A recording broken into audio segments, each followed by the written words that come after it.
All right, Ev Ting, welcome to the show. You're competing soon, April 21st, for the lightweight championship for one.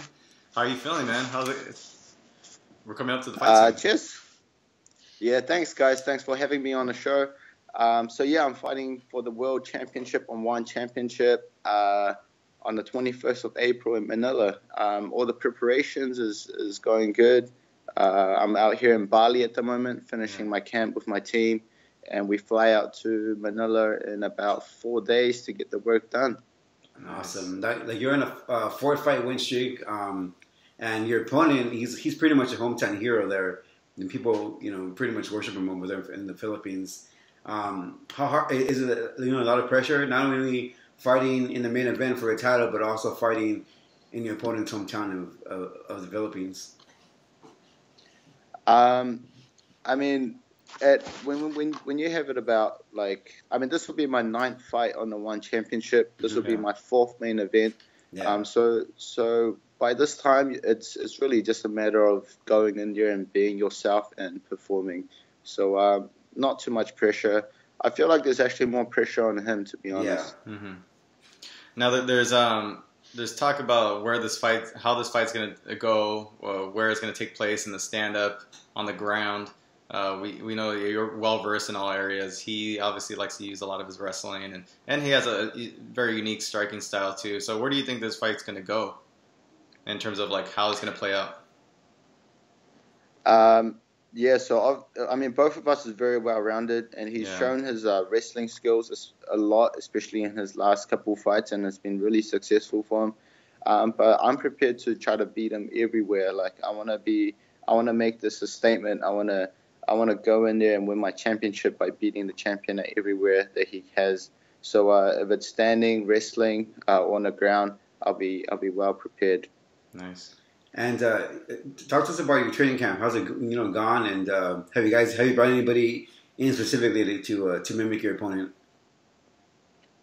No one particularly, but I started my camp back at home in Auckland, New Zealand, with my head coach and my team there. So over there was just strengthening, getting the body ready, getting the game plan.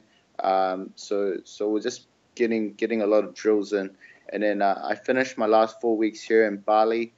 So the team here, I don't know if you've seen the guys here, but they're all world class. We've got a good 5 black belts on the mat. And all those black belts have good wrestling pedigrees. And one of them, Anthony Leone, he's also fighting for the world title on ACB on the same weekend. And I've also got 3 other teammates fighting on the same weekend. But yeah, the team there, the room is stacked, so it's a great training camp. And I got my last sparring in about an hour. So after that, I'll just be drilling and peaking for the fight. Yeah. So you like to stop the sparring usually the week before your fight happens? Is that what you like to do normally? Yeah, so this one will be the last hard one, the one you put on the Vaseline and put on your gear and pretty much go 100. But after this, we still mimic and simulate a lot of drills, but obviously without the intensity and the risk of getting cut or hit or knocked out, etc. Yeah, right. Man, that must suck knowing that you go to practice and get hit full on. That must suck. Yeah. But Sorry. No. Go ahead. You definitely want to peak for the fight week. You don't want to have any lingering injuries for that. So yeah, it's a matter of really feeling good, acclimatizing, and making sure you're peaking at the time you're going to fight for the last couple of weeks. Right. How's the crowd in Manila? You fought in the Philippines before? No, but I've been there for 2 of their shows. Yeah. How's the crowd reception there of One and the events? Because you've been there before. Always. Yeah, I think I've been there for a PXC show and also a One Championship show, and both the shows were fully sold out. And the fans will be waiting outside the stadium 3-4 hours before, and they'll be waiting, and then they'll be hanging around the stadium for another hour or 2 afterwards. Get autographs and stuff. So so it's amazing actually. I mean, I love it. So yeah, I love it. I mean, I'm not sure if they're gonna boo or cheer for me yet, but Yeah.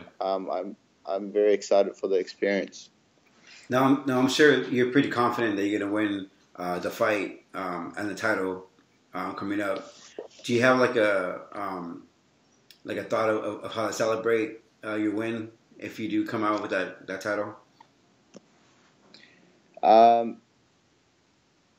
Well, I might be going to. I mean, I got a ticket straight away to Tokyo the day after my lucky. fight. Nice. So yeah, so we'll be there eating some seafood. I got about 11 family members coming to support me. Oh, nice.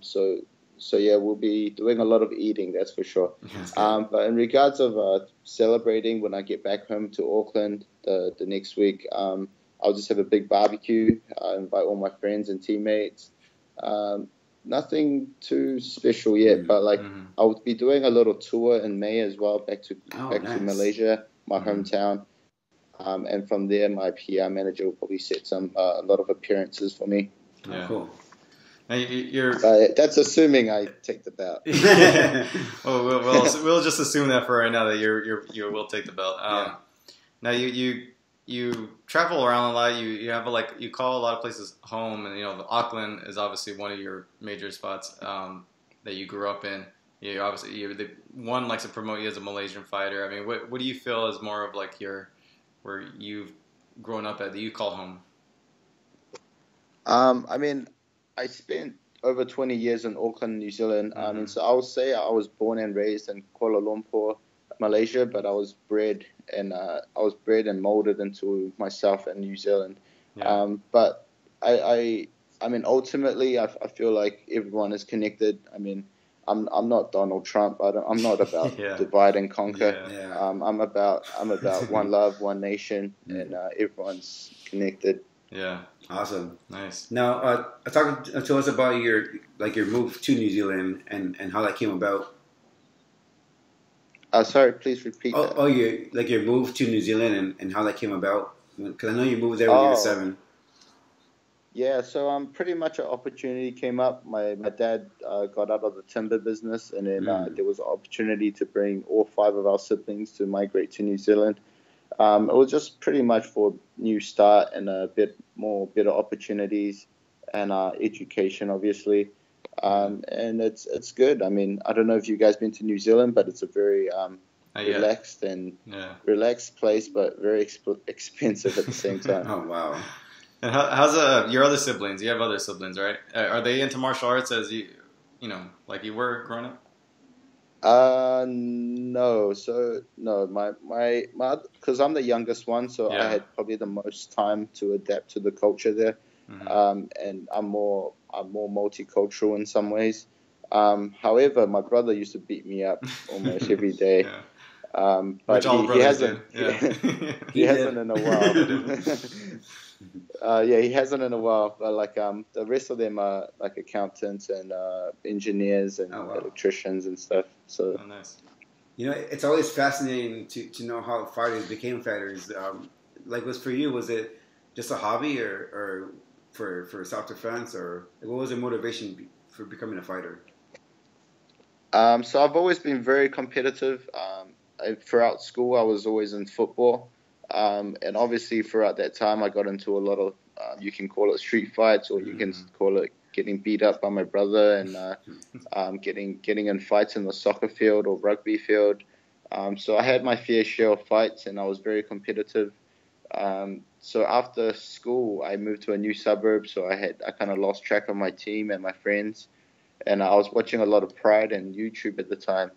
And when the gym opened up, it only made sense to try it out. And then the first session just got me hooked, and I just wanted to compete and win big money. Like the people in Pride, they'll hold up a big check after they win a fight. And that was my motivation.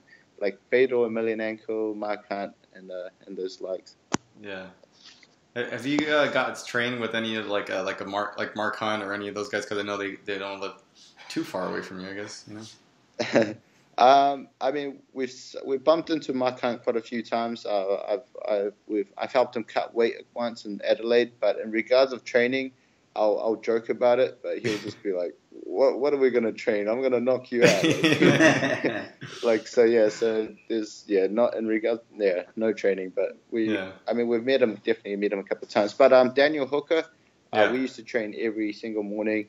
He used to give me some good beatings, and we were the dedicated ones that would get up in the morning with a other group of us, obviously, and we get the work in. Nice. And talk to us about One FC and as far as are you content with them and how you treat and how you treat it there for One FC and do you have aspirations to kind of like maybe go somewhere else in the future to maybe fight in the US for like the UFC? Absolutely. I mean, obviously, right now I'm still a company man. I'm still under the contract, but I'm always trying to excel. I'm always trying to get better, and obviously trying to get the bigger paychecks.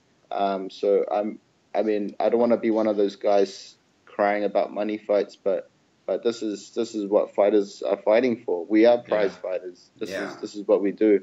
So the bigger the fight, the bigger offer on the table, you can expect the better the performance.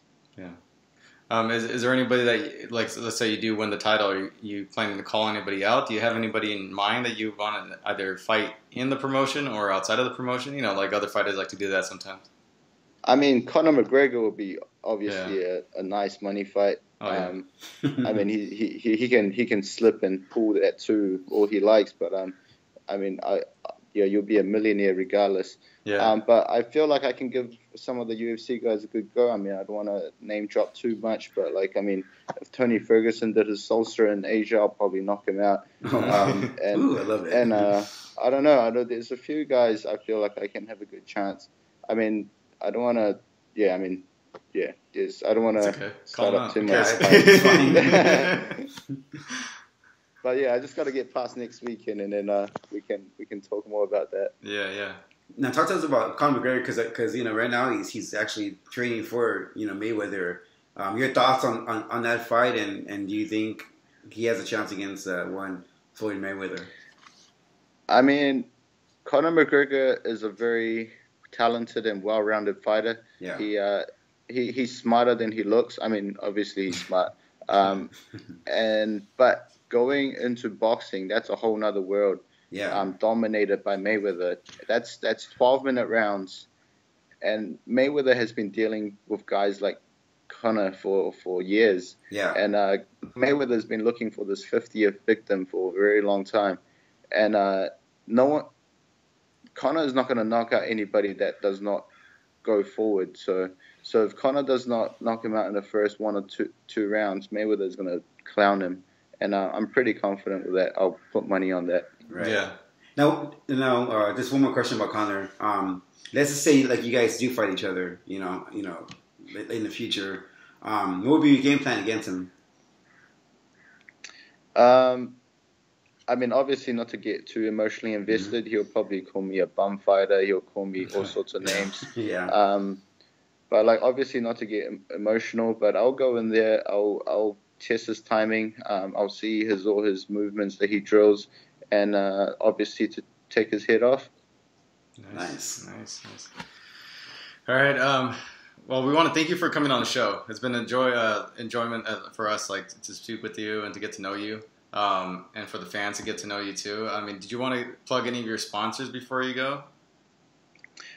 So obviously shout out to my teams, Auckland MMA, Bali MMA, Saigon Sports Club, Monarchy MMA, so my family in New Zealand, my family in Malaysia, so everybody that really supports the sport, and obviously myself. You guys can catch me on my social media, just Ev Ting, Facebook, Twitter, Instagram, but yeah, thank you guys so much for having me. I appreciate it. Spot on, man. Yeah. Congrats. Sometimes fighters like struggle with the whole sponsor thing, so we commend you, man. That was really well. Cool. So April 21st is the event, live from the Mall of Asia Arena in Manila. Good luck in the fight. Best of luck. We hope to speak with you sometime soon, and All the best.